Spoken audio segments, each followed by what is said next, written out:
Hello, Calaveras County. My name is Mike Taylor, and welcome to Inside View. Your host, Joel Metzger, will be with you next time. Folks, it's the summer of 2015. It's going to be dry. We couldn't think of a better guest to have today than the new general manager for the Calaveras County Water District, Dave Eggerton. Welcome, Dave. Thank you very much, Mike. You bet. Pleasure to be here. First thing I want to do is what kind of got you into water as a young man, and how does one then become the general manager at a utility like CCWD? You bet. Well, I've always loved the water resource, being on the water, fishing, being on the lakes and at the rivers. But honestly, I never knew that I was going to be in this as a profession. And I ended up going to law school thinking I was going to be a corporate lawyer, and started my career there. But ultimately ended up working with local governments, and just happened to see an ad in a legal newspaper one time for a position at El Dorado Irrigation District as one of their in-house attorneys, and I knew I loved the foothills and in that area, and so I applied, and that's kind of how I started in the business, and it's it's been a very rewarding career.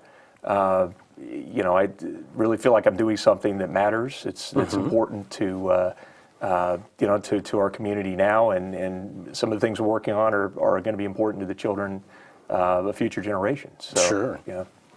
And this is kind of the tricky question. You had to know what you were getting into when you came to Calaveras County Water District. And the reason I ask it that way is it's had kind of a revolving door for its general managers, and it's had some kind of difficulties in dealing with the public with regard to some rate increases that came along in the last few years. So I guess my question is, to ask this as sensitively as possible, is why did you want to come to a district that's kind of been in that hot water, so to speak? Yeah, and that is a question people ask me when I did tell them that I was coming here. But really, I had before I applied, I was working at El Dorado County Water Agency, and I worked on a lot of important projects actually with staff and board members from Calaveras County Water District. Okay. And particularly on a lot of issues that were of importance to the Sierra Nevada. We really it was really interesting. A handful of us really kind of provided some really important leadership at the state on a number of issues like the Delta and a lot of the policy that was coming out on that. A lot of things related to the new laws and requirements on use of water related to the impacts of the Delta. So it was really, it gave me the opportunity to really, I felt that it gave me some exposure to what was happening in this county, and it really gave me a fond impression of the agency and really the challenges and opportunities up here, and in many ways were similar to what I was working on. So I just kind of had that perspective of a really fond impression of the agency and the community from that. So. Is it, and forgive me for not knowing, but is it common in California to have a public utility like CCWD that handles both water and sewer in the same entity? It is fairly common. There are a number of agencies that do both. It's being a special district, a local agency. There's a whole different array of different types of agencies that do both water, sewer, natural resource management type functions, and so oftentimes there's it can be hard to find two agencies that really look identical. So there's a lot of difference, but there are a number of agencies that do handle both functions, and for me, I really enjoy that. I think that's the really interesting and kind of rewarding part of it is you're really handling the water resource throughout the whole process. That's true. And particularly being up here in the mountains, and the fact that most of our reservoir, well, and certainly for the rest of the state, but it's in our backyard, is the snowpack. So to really see that, kind of the precipitation from its beginning at the crest all the way as we use it down the system, and then return it back into the system in a way that's responsible and preserves benefits for others downstream. Sure. With your experience in both, which is kind of the most costly for a district to deal with? Is it the excuse the pun, the back end with the sewer side, or is it the front end with the water and managing that? Yeah, they both definitely have challenges, and particularly within our terrain, because you have such different elevations, and trying to have a system where you can deliver and receive water up and down different elevation levels and with the slopes that we have, it makes it a lot more expensive and challenging to do that. And the fact that we're spread out, like as having the jurisdiction that covers an entire county with systems all throughout it, it really presents challenges, and a lot of those things do add up to cost, and they do add up to cost in requirements that we are. Many of those requirements that come down from the state on our obligations, how we operate our systems, the quality of water that we deliver to homes and that we release back into the environment. And probably the wastewater side is probably the most costly. I would in some ways there are our wastewater systems and the treatment processes are very complicated, very sophisticated systems.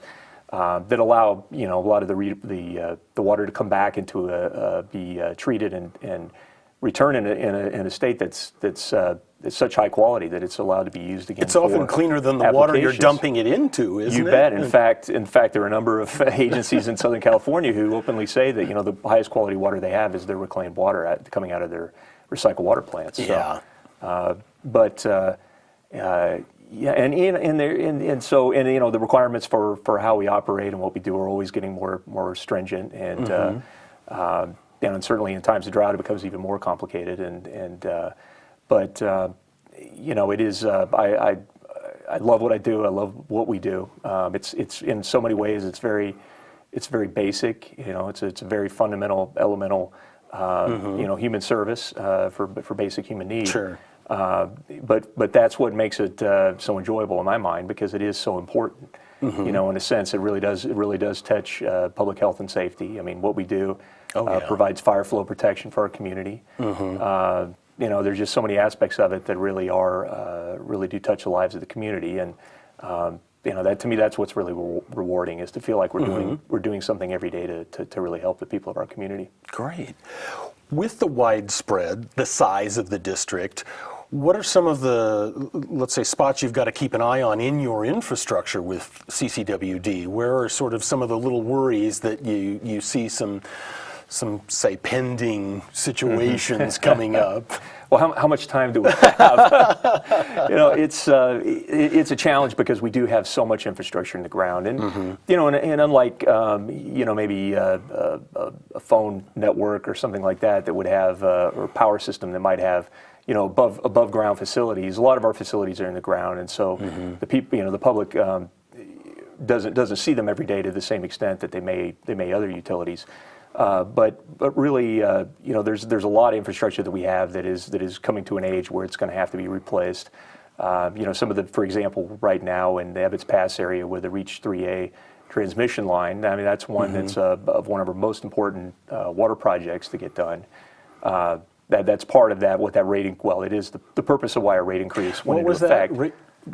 What was that you said? Reach 3A? The 3A of the transmission line for the water distribution system, and so that's the main transmission artery that comes through Arnold. I see. Okay. And we've had some failures of that line, some breakages. The line itself is already exceeded its useful lifespan of 50 years.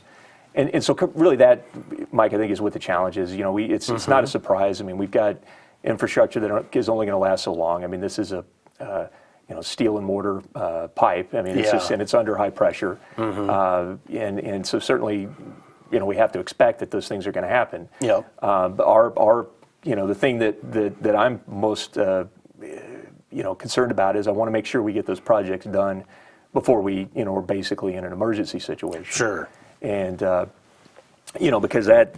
Just thinking of all the impacts and the costs associated with that, of having to do those projects without flexibility and having to do it on a moment's notice, and the effects to the community. I mean, the fact that you lose your water service to the community, and that's a big impact to the businesses and to the homeowners. And we certainly take that extremely seriously. So, but we've got those on the water and wastewater side, and so that's the projects that we have to deal with those issues, to really the highest priority projects that we have, like the 3A project. Those are under our rehabilitation and renovation program, and that's the one that the rate increase was put in place for. And we recently went back to the board with an updated project list for that, with our most important projects that we've gone through and reevaluated and confirmed that.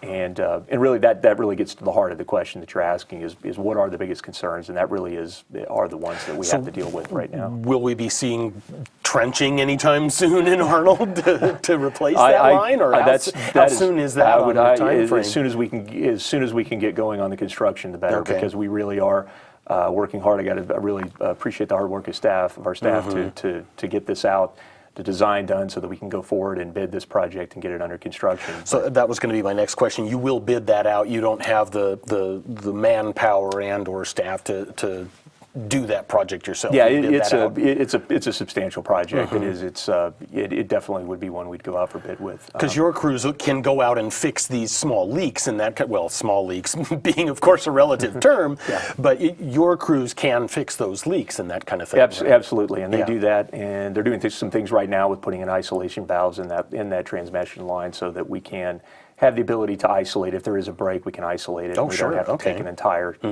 community out of water. We won't see a UCLA, huh? Yeah, hopefully not.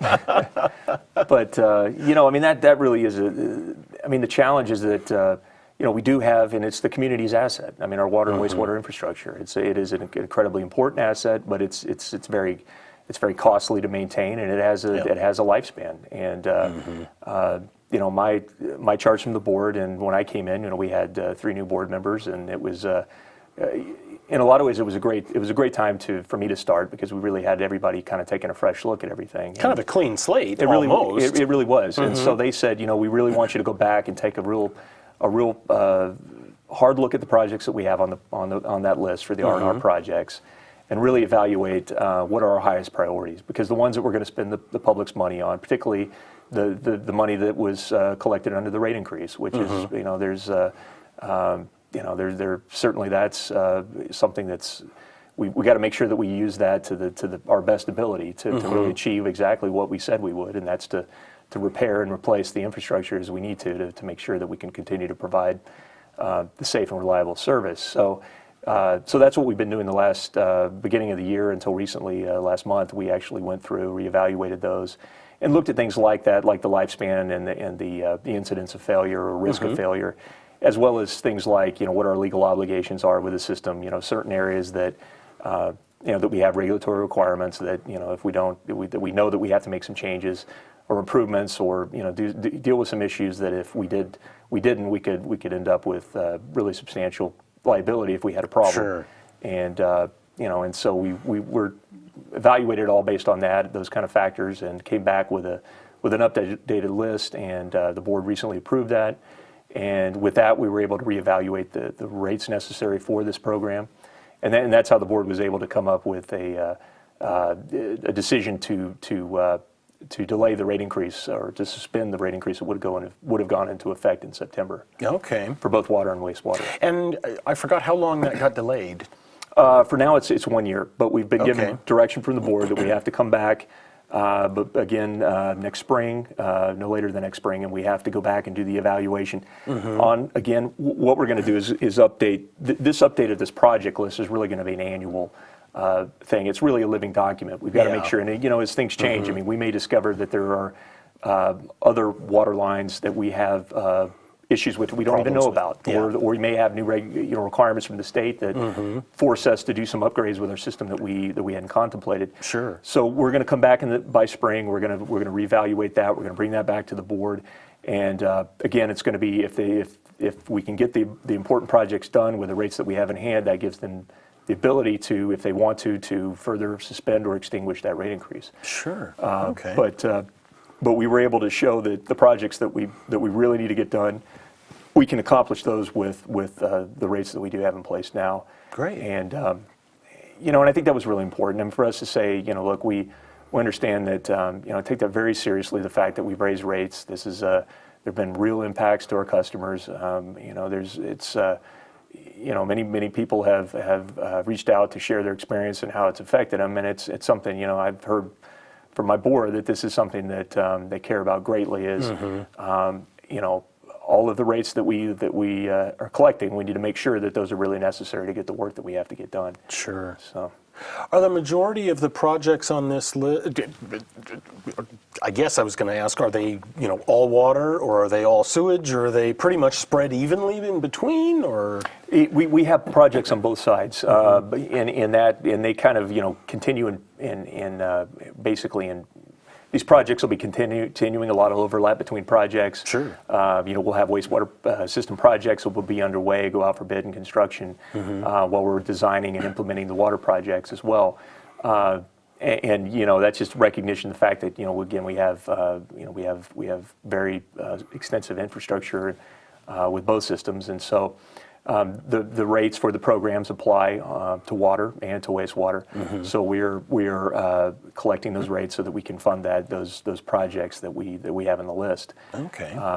And so those are going to continue to move forward, and we'll come back and report to the board as we progress with those. That was one thing I really want to make sure we do a better job of, and something the board said to me was we've got to do is really report regularly on those projects and how they're progressing, whether we're meeting the timelines that we had set forth, how we're doing on cost control, just delivery of the completion of the project, all of that, and really keep the public informed on how we're doing. And I think that's what I don't want to do is to spend all the work that we did to and a lot of that in with the public in our meetings, going through and updating our list of projects, what we really believe we have to get done. I wouldn't want to do that and then go into and do the work behind the scenes without sharing with the public what we're doing.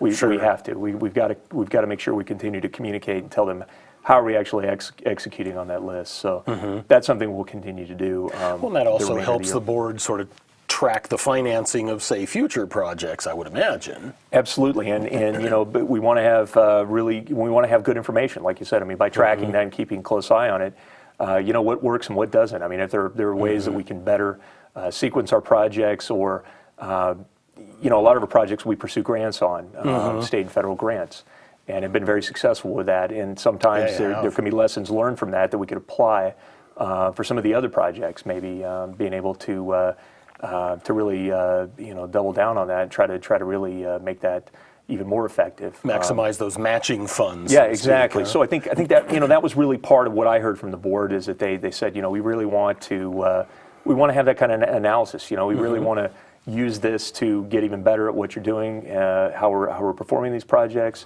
so that because it's there's always areas that we can continue to get better on. And so that we can have the most effective, cost-effective, and successful projects possible. Sure. Well, now we get to the driest summer that I've seen in my years in Calaveras County. I've lived here since about '75, and I can remember a couple of what they called drought years that didn't feel like they strung together as drought decades, or it really feels like the last 4 or 5, 6 years have been just dry as a bone at least in the mother lode. So how do you look at that? And I know now we're going to get a little bit into probably your legal background and the water rights, because I know that CCWD right now is really concerned with Lake Tulloch, or Tulloch Reservoir. You have an intake for water there that's at a certain level, and there's been some talk about the level of Tulloch maybe not being there. Where does that stand now? Yes, and this is the drought is an incredibly serious situation. I think it was really something when the chair of the State Water Board says this is the biggest challenge our generation has faced. It really, and I think a lot of that is because you think about how bad it could get if we don't see some recovery in the amount of precipitation, particularly next year. But Tulloch is absolutely one of the real areas that we're seeing some pretty dramatic impacts. And really the combination of factors that we don't have. We're having declining storage in our existing reservoirs, more reliance on the stored water that we have from prior years. And so that's going to continue to be drawn upon, and lake levels are going to continue to decline. Certainly that's the case with Maloney's, and that facility is operated for a host of different purposes, which makes it even more difficult to maintain the water level.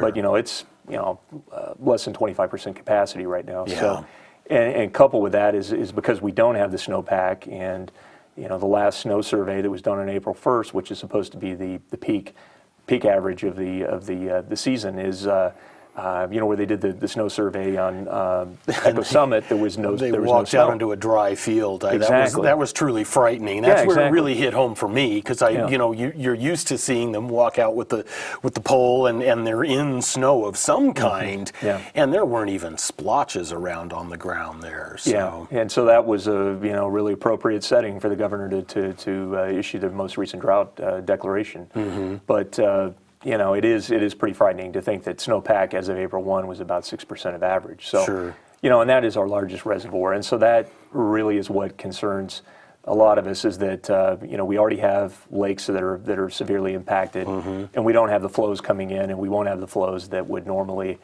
provide some relief. And the fact that we're not going to have that snow melt into the early summer that we would normally have is a pretty scary situation. On Tulloch, we fortunately there has been ongoing efforts that have come up with an ultimate agreement as to how to operate Malones, which of course, being immediately upstream of Tulloch, it has is the trigger for how levels in Tulloch will be affected. And fortunately, at least through the end of this water year, through the end of September, we feel that there will be adequate storage to continue to deliver with the existing intake that we have to our customers. Is that crossing fingers and hoping that there's a deluge in September and suddenly water falls from the sky and starts to fill these reservoirs a little bit, even before we get to, say, November and December? Because in the last few years, it seems like wintertime has been compressed into about 45 days, from about November to January 1,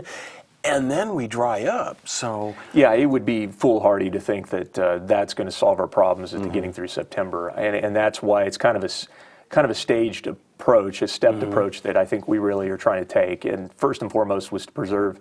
We were in the board adopted a resolution. We've been a part of the efforts with the community there and with the Tri-Dam project that operates the reservoir to really try to advocate, particularly for reclamation, the U.S. Bureau of Reclamation that operates Malones, and their requirements under the State Water Board, to really preserve as much as we can as of now, so that we can have relief during the summer and not see that diminish to a point where we can't deliver out of that existing intake. But the reality is we've got to prepare for what could happen after September. And so how we're doing that is we're applying right now for funds through the State Water Board's drinking water program to get funds to lower the intake at the reservoir, so that we could, so if Tulloch is drawn down to a much lower level, we'll be able to continue to deliver water out of the reservoir. Okay. Now, will that be, you'll just kind of lower where that pipe's head is, or will you actually physically move where that intake is located in the reservoir? It actually would involve installation of new pumps, new pipes, and new electrical systems. So it's an involved project. It's expensive. Certainly I expect it'll be over $1 million to do this project. Probably well over that. And so it's. But the thing about it is it will be a permanent installation, and so we will have that, and we can rely upon that to provide us with more flexibility.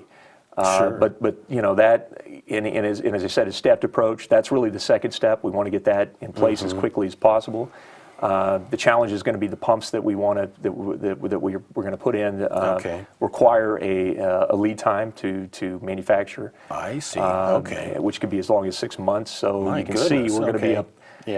So getting the funds secured from the state and getting that on order is a very high priority for us. And I think really lastly, the third step of this would be, after getting that in place, is we're really working hard to try to get some access to storage at New Malones itself. That's something that we were able to get language in the drought legislation that was being developed in Congress last year, that would have provided us with a contract to take water out of Malones. And so what we think is part of the long-term solution, we really need to have that as well, to really have that additional source, so that we're not simply relying upon what's available at Tulloch. And then as well, that could provide a lot of help, not just for our county, but potentially for Tuolumne as well, if we could have a regional supply Sure. that we could access out of there, particularly in times of drought, would be very important. Now, as we've rifled through a half hour and we're down to our last few minutes, what can Joe and Mrs. Ratepayer do to save water? Well, help us with a conservation effort, and I know there's certainly a call from the governor across the state. I mean, and really, I so appreciate everything that our community has done to date and responding when we declare drought and put in the conservation requirements. But the reality is we're going to have to do more. The governor's order and what the state board is coming out with will require us to do more conservation, and certainly it's for us to continue to have a reliable water supply for our community. We want to make sure that we're doing everything we can in this time of drought to really be really be efficient in our use of the water resource. So we're not washing our cars. Well, actually, what are the water restrictions with regard to, say, watering anything in the landscape around your house or the garden? We're coming up on gardening season. What are some of the restrictions that are in place for that? Well, we have our current stage 3 drought and conservation requirements in effect, and that does provide for 3 days a week of watering. Okay. With a schedule, and watering is not during the daytime when you'd have more evaporation, that kind of thing. Now, there's a very good chance, based on what the State Water Board comes out with in the next week or two, that we may be required to do even more than that. Okay. And so that's something that we're going to be analyzing, tracking very closely, and probably going back to our board with an update and potentially changes to our conservation requirements in next month. But but we want to. There's still ways that certainly we want to make sure that our public has the information as much as we can provide them with. Sure. Do you do that in with the monthly bill and that kind of thing, or? That's one way for sure, Okay. and we'll continue to do more of that. That's something my board definitely wants to do. We're also going to be updating our website to provide more information. We're one thing I'm really proud of. I've got to thank Joel Metzger for his great work on this. But we joined forces with other agencies in the county, other water agencies, and I expect that in time the county itself will be a part of it as well. Okay. That we're working together on conservation and the Calaveras Conserves program, so that we can really leverage our efforts as much as we can. And in fact, there are really opportunities for us to go and get grant funds as well to help with the program, good. to offset some of the costs. So we want to take advantage of that. Okay, so be careful with your watering, folks. And really, I know this is going to be a heck of a summer for you, so good luck at this point. I'm sure we'll be seeing you around the community, and we'll be keeping track of just what CCWD is doing. I want to thank you, Dave Eggerton, the General Manager of CCWD, for joining us today. Conserve water, folks. Take care of it. I'm Mike Taylor. Thanks for joining me on Inside View. Join us next time. Thanks.